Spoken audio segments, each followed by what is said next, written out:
super rich, of the controllers, the international bankers and the international corporate leaders. New World Order is just a catchphrase for globalism or global government. So we have all these economies that are interwoven, and we have corporations today. There's a great documentary called The Corporation that have economies that are bigger than nations, and they have their own armies and their own kill squads. Because what our government does is they stage false flag terrorist drills, then they make them go live, people die, and they use that as a justification to expand government, to grow DHS, to set up more police state. That's how wicked and evil and grotesque our government has become. It's a Nazi police state. And I mean, that's truer today than it's ever been before. And everything that, all the news that we watch and we observe is that it is a Nazi police state. It just hasn't gone full force. Now, we're going to talk about the photos of the Boston as they cheered. And we're going to shift into the Boston bombing for the remainder of our time. Boston cheers for martial law after FBI bombings. The politicians and the international banks who have combined forces to take over America and leave, and at the same time create a police state so that the only sector of economic growth is military and police that are establishing themselves through DHS to suppress the people. So then they come in with federal money after they've stolen everything from you. They come in with federal money and they say, oh, what he's saying, our opportunities, we try to create jobs for West Virginians. So these are the jobs. That's why war, that's why a crashed economy or a depression can be referred to as a backdoor draft. So right now the military, you're getting all these kids that want to sign up because there's no opportunities in the economy. Okay, we don't want, these group of politicians, we don't want to raise the debt ceiling, and we don't want to fund Obamacare because it's horrible. And then the president says to the USDA, no more food stamps for you if we don't get this debt ceiling raised and we don't fund Obamacare. About a zombie virus in 2 different episodes, I believe at least, where we talked about governments, it's declassified, the government has weaponized polio and smallpox, but you can also look up on National Geographic that the zombie virus is an airborne version of the rabies. Or a more powerful form of rabies that is airborne. That's National Geographic, okay? So it's not a conspiracy theory that your government is developing bioweapons. And state health officials addressed hundreds of concerned parents and community members here at Leroy Junior Senior High School. But for some of them, the information that officials had to give just wasn't enough. We do have some answers. We will share as much as we can without sharing the diagnosis. We can't do that. It's not right. It's a federal issue. Share as much as we can without sharing the diagnosis. We can't do that. It's not right. It's a federal issue. We can't do that. It's not right. It's without sharing the diagnosis. We can't do that. It's not right. It's a federal issue. Share as much as we can without sharing the diagnosis. We can't do that. It's not right. It's a federal issue. We can't do that. It's not right. It's a federal issue, but it's not. We can't do that. It's not right. It's a federal issue. Share as much as we can without sharing the diagnosis. We can't do that. It's not right. It's a federal issue. We can't do that. It's not right. It's a federal issue, but it's without sharing the diagnosis. We can't do that. With dirt, and now this came from the sky. It didn't blow in. It came with the rain. Now our skies are this dirty. So here's the mystery. What caused this dust and this dirt to come in and land on everybody's vehicles? I mean, we've been sick. It's everywhere. See the oily finish?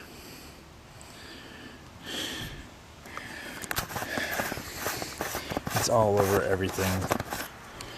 There's see the oily shit on my car?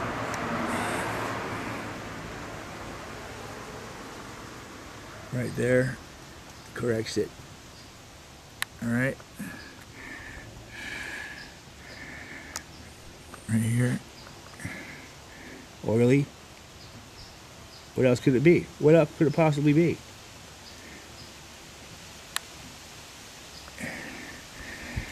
We need to start suing some people here, folks. I don't know if that's going to do any good because we're all freaking going to get sick from this crap. Everybody's going to be sick. Research the Exxon Valdez and how many people lived after using that core exit up there. Research it. Find out. See all this crap here? I'm in California. And it's on my car here in California. Tell me what you believe is happening on your skin. It's like fibers that come out of your skin? Yes, there's this fibrous material. It's in layers. I look at your arm. Our hands swell and they itch, and it's been described as feeling as if either bugs are crawling on the surface of your skin or underneath your skin. Both horrifying and fascinating, from here in Florida to the Bay Area. Something seems to be causing a mysterious new disease. In my mind, an engineer that sacrificed himself with this virus and it created this horrific...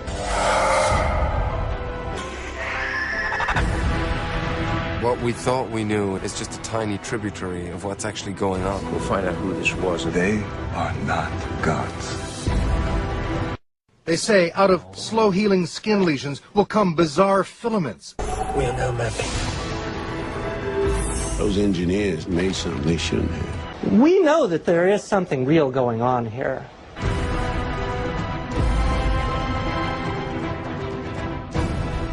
Where did he come from? Paradise.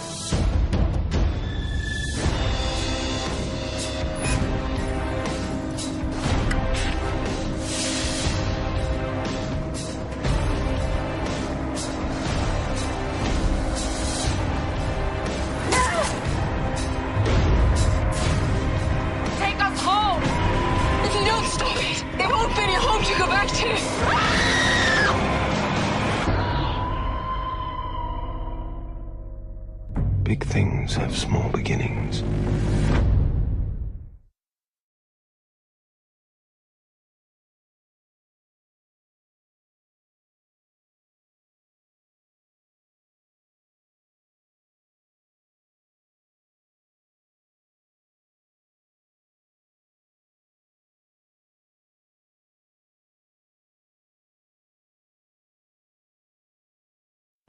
And that his mother, me, needed a thorough psychiatric evaluation. Instead of a psych evaluation, Mary began poring through the medical literature, looking for clues. What she discovered was a 17th century reference to a strange disease with so-called harsh hairs called Morgellons. And she says other doctors might also, if only they would look. And the few that have seen patients often have never actually gotten down with either a handheld microscope or a dermatoscope and looked at the patient's skin to see these fibers. On the day we filmed this, Wymore's colleague, Dr. Rhonda Casey, examined that chronic sore on Drew's lip, which, after 5 years, still had not healed. Plain as day, definitely a fiber. There are which is really the new command center for the Illuminati and the United States government. Well, forget the United States government. This is a headquarters for the Illuminati. This is where they'll ship most of their supplies. When they go underground, they can stay underground for quite some time. And this is stocked with food, water, everything they need. It's an underground city.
You have 4 unread messages.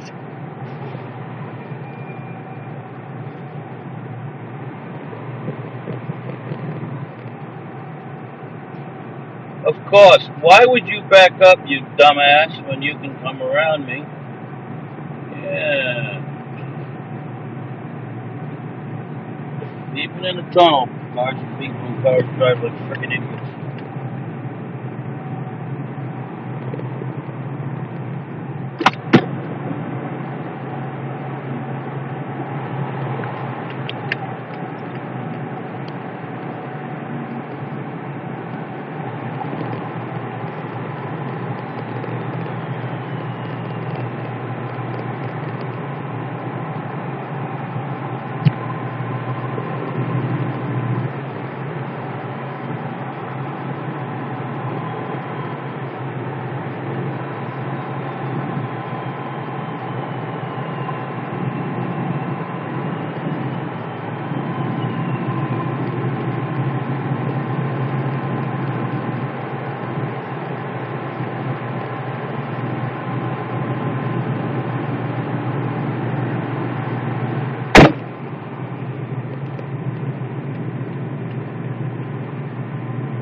Take a day or two of this year, here just real soon.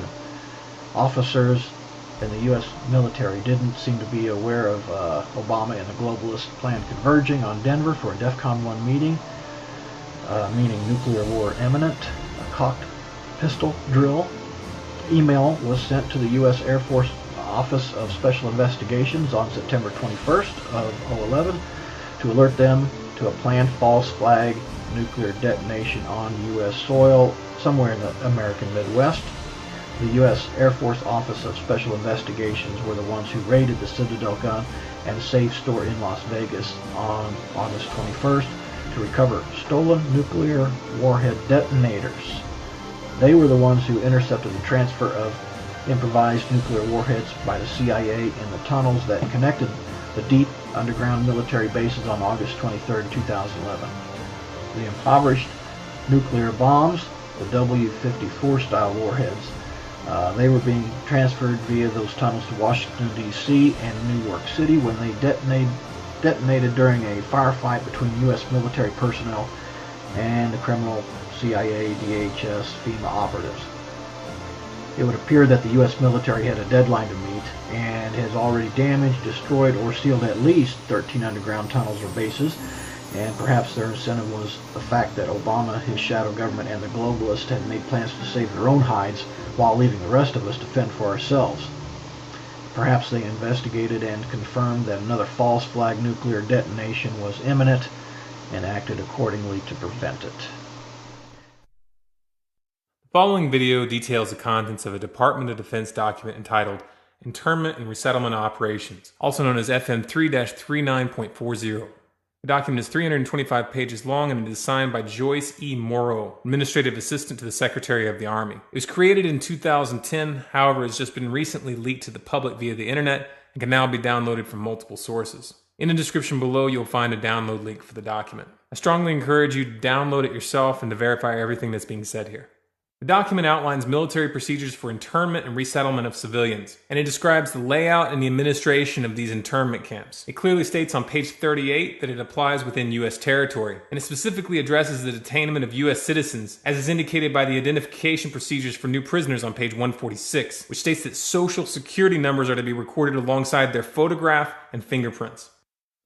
Included in the list of organizations which may be involved in these internment operations are the Department of Homeland Security, FEMA, the Department of Defense, and the United Nations. On page 56, the document outlines the responsibilities of psychological operations officers within the camps, among which it states that a PSYOP officer develops and executes indoctrination programs to reduce or remove antagonistic attitudes and identifies political activists. On page 281, the document goes into more detail regarding the role of psychological operations within the camps, specifically in regards to pacifying the population and ensuring cooperation.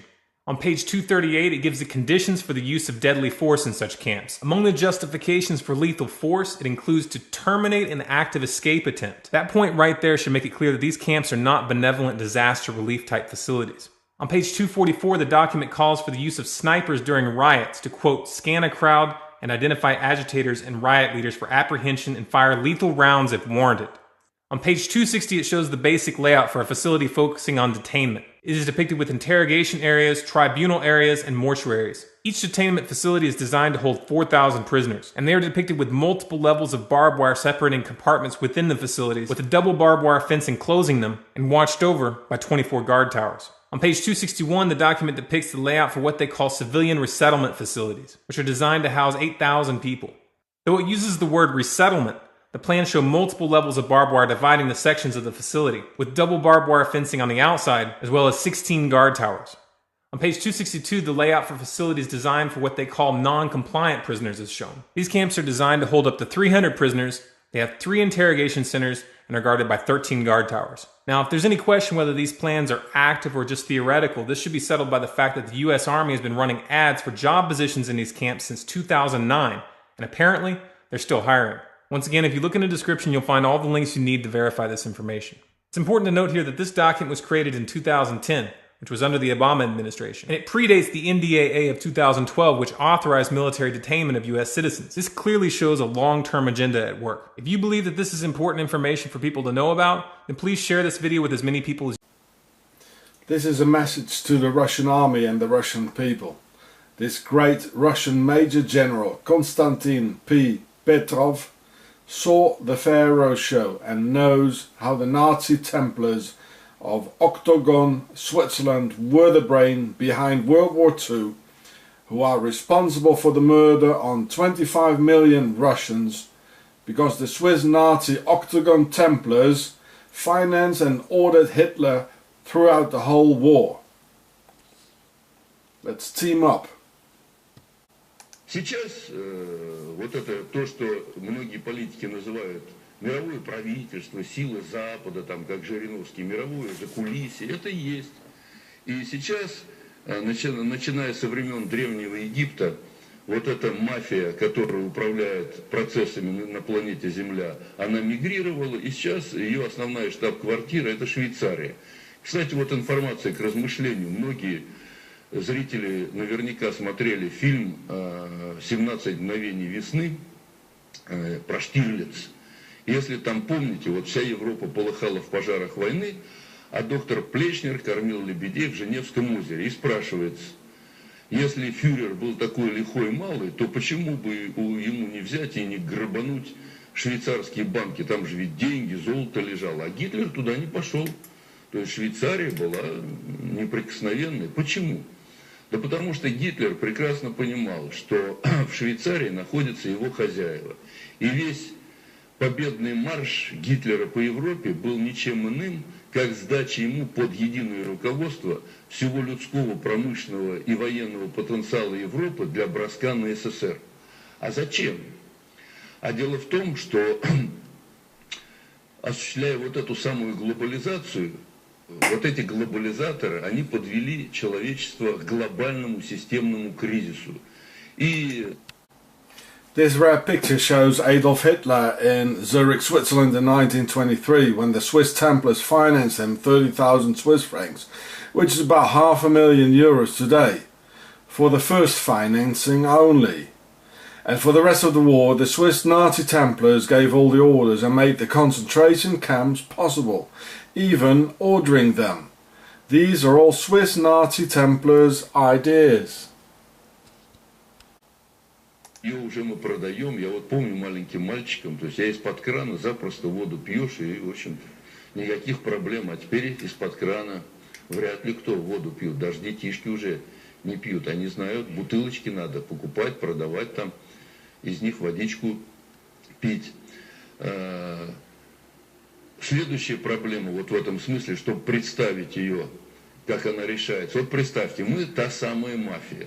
Мы живем в Швейцарии. Вот. А в Чернобыле как жахнуло, как говорил Петруха, помните, в белом солнце пустыни.